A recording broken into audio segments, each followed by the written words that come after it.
when I watched it in jaw-dropped amazement. I felt, well, this is the testimony in D.C. of the 3 university presidents. I thought 2 things. I thought it's a complete bloody miracle that these people who've been clamoring for the restriction of free speech on the basis of oppression and harm can't admit that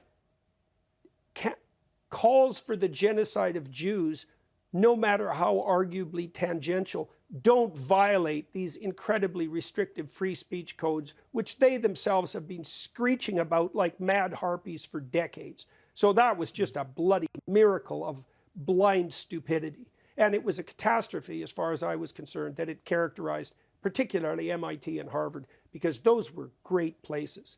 And then to ally that with the implicit presumption, as they did, that it was self-evident that the moral stance that those same presidents took would be met with, by the general public, with nothing but open-armed appreciation, was also an indication of how absolutely demented and self-diluting the universities have become. And I say that, apart from my financial interest in making Peterson Academy work, let's say, and my moral interest as well, I say that with no satisfaction whatsoever. I worked at Harvard for 6 years, and I loved it. It was a great place.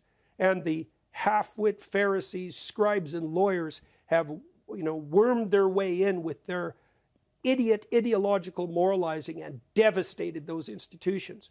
And people like Bill Ackman, who sort of led the charge along with Christopher Rufo with regard to Claudine Gay, the president of Harvard, they've started to wake up to how deep the rot goes, but they've just barely scraped the surface.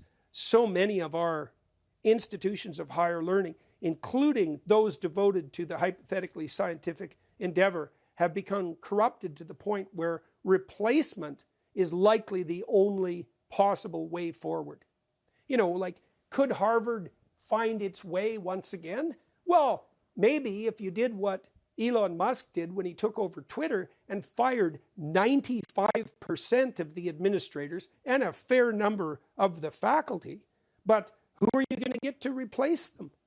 And who's going to do that? No, parallel institutions are the name of the game now. And you see that with the University of Austin. You see it with Ralston College in Savannah. And that's what we're going to try to do with Peterson Academy.